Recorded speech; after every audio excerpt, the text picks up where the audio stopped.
Good morning students.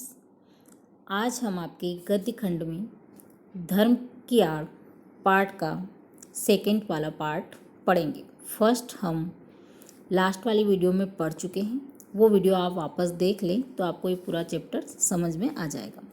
आप page number 64 का third paragraph देखिए। धर्म की उपासना के मार्ग में कोई भी रुकावट न हो। धर्म कैसा हो इसके बारे में बताया गया है। जिसका मन जिस प्रकार चाहे उसी प्रकार धर्म की भावना को अपने मन में जगाए। मतलब यहाँ धर्म के अर्थ को बताना चाहे कि धर्म ऐसा होना चाहिए कि जिसके मन में चाहे वैसी भावना रखें, अच्छी भावना धर्म के प्रति, और वो उस धर्म को माने। धर्म और ईमान मन का सौदा हो, मतलब मन से हम उस काम को करें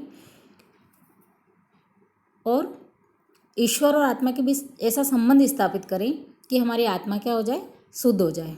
मन का सौदा हो, ईश्वर और आत्मा के बीच का संबंध हो, आत्मा को शुद्ध और ऊंचे उठाने का साधन हो। धर्म कैसा होना चाहिए, हमारी आत्मा शुद्ध हो जाए और हमारे मन के जो विचार हैं वो ऊंचे उठे सत्य कार्य में, है ना।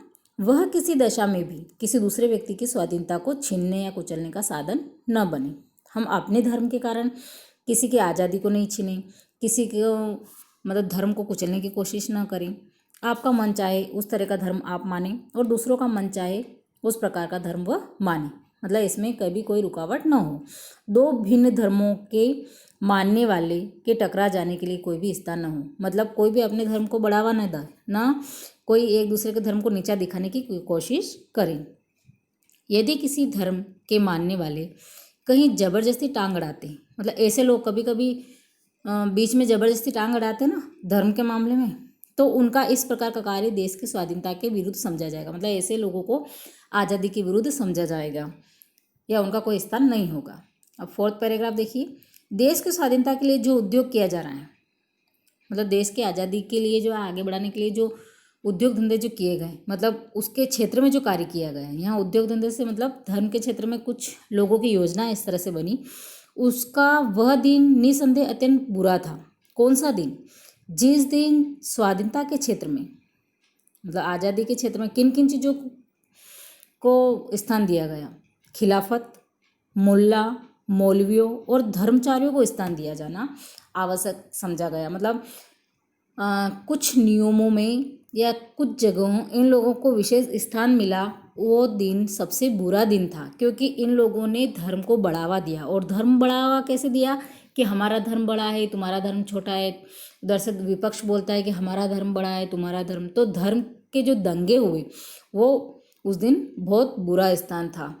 एक प्रकार से उस दिन हमने स्वाधीनता के क्षेत्र में, मतलब आज़ादी के क्षेत्र में एक कदम पीछे हटकर रखा था। हम आगे बढ़ने की बजाय धर्म के नाम से हम एक पीछे कदम रख दिया था हम लोगों ने। जी देखिए नेक्स्ट पेज। उसी पाप का फल आज हमें भोगना पड़ रहा है। किस पाप का, जब हमने धर्म के इन धर्मचारियों को महत्व दिया। देश को स्वाधीनता के संग्राम ही ने मौलाना अब्दुल बारी और शंकराचार्य को देश के सामने दूसरे रूप में पेश किया। मतलब इन्हें स्थान किस लिए दिया गया था कि समाज एक व्यवस्थित तरीके से चले, हर व्यक्ति अपने धर्म को माने, कोई किसी धर्म के खिलाफ नहीं जाए। पर अब यहाँ स्थान अलग हो गया है, उन्हें अधिक शक्तिशाली बना दिया। इन लोगों ने अपने अपने को अधिक शक्तिशाली बना दिया और हमारे इस काम का फल ये हुआ कि इस समय हमारे हाथों से ही बड़ाई इनकी, मतलब किनकी, ये जो मेन धर्मचारी लोग हैं इनकी, और इनसे लोगों की शक्तियां हमारे जड़ उखाड़ने और देश में मजहबी पागलपन, प्रपंच और उत्पात का राज्य स्थापित कर रही है। मतलब धर्म के सही महत्व को समझने या समझे बिना इन्हीं के कुछ लोग हमारे अंदर से जड़ें क्या कर रहे हैं, खोखली कर रहे हैं। मतलब मजहब के नाम से या धर्म के नाम पे एक पागलपन दिखा रहे हैं, प्रपंच बढ़ा रहे हैं, लोगों में दंगा फैलाते हैं, उत्पात करते हैं। ऐसे लोग ही मतलब अपना राज्य स्थापित करने के लिए कुछ पेशेवर लोग इस तरह का काम करवाते हैं धर्म के नाम पर। नेक्स्ट पैराग्राफ देखिए। महात्मा गांधी धर्म को सर्वोच्च स्थान देते थे। अब महात्मा गांधी का एक उदाहरण दिया गया है कि वो हमेशा धर्म को सर्वोच्च स्थान देते थे। पर वो किस तरह के धर्म को सर्वोच्च स्थान देते थे वो देखिए।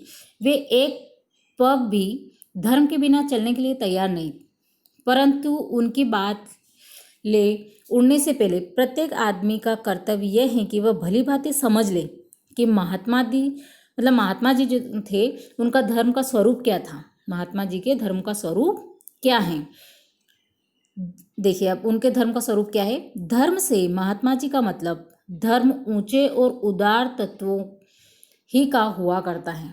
मतलब ऊंचे और उदार तत्व मतलब ऊंची विचारधाराओं को उनके मानने में किसी को ऐतराज हो सकता है। मतलब किसी को भी ऐतराज, उनके मानने में किसे ऐतराज हो सकता है। मतलब हमारे जब विचार ऊंचे होते हैं तो जाहिर सी बात है हम छोटी मोटी बातों का ध्यान देते ही नहीं है या किसी षड्यंत्र या प्रपंच में नहीं पढ़ते हैं। नेक्स्ट पैराग्राफ देखिए। अब वो किस तरह का धर्म हम लोग समझते हैं और किस तरह का जो प्रपंची लोग थे वो समझते हैं। अजा देनी, शंख बजानी, नाक दाबनी और नमाज पढ़ने का नाम धर्म नहीं है। धर्म किसे नहीं कहते, ये जो दिखाव वाले जो लोगों ने बना दिए कि अजान देने, ज़ोर ज़ोर से शंख बजाने और नाक दबाने, नमाज पढ़ना, मतलब इनको सिर्फ कुछ रीतियाँ होती हैं, ये है ना, कर्म होते हैं या जिनको पूजा पाठ में शामिल किया जाता है, इन लोगों ने इसको धर्म मान लिया। शुद्ध आचरण और सदाचार ही धर्म के स्पष्ट चिन्ह है। धर्म के स्पष्ट चिन्ह किसे कहा है या धर्म किसे कहा है? शुद्ध आचरण और सदाचार। हमेशा दूसरों के प्रति अच्छा आचरण रखो, हमारा आचरण भी शुद्ध हो, वो दूसरे के प्रति भी सोच अच्छी रखो, अच्छे विचार रखो, यही धर्म के स्पष्ट चिन्ह। 2 घंटे बैठकर पूजा कीजिए और 5 वक्ता नमाज भी अदा कीजिए। देखिए यहाँ कटाक्ष किया है धर्मों के नाम पर। हम 2-2 घंटे बैठ कर पूजा करते हैं, 5-5 बार दिन में नमाज पढ़ते हैं, परंतु ईश्वर को इस प्रकार रिश्वत के दे चुकने के पश्चात, मतलब ये क्या हो गया, ईश्वर को रिश्वत देना हो गया।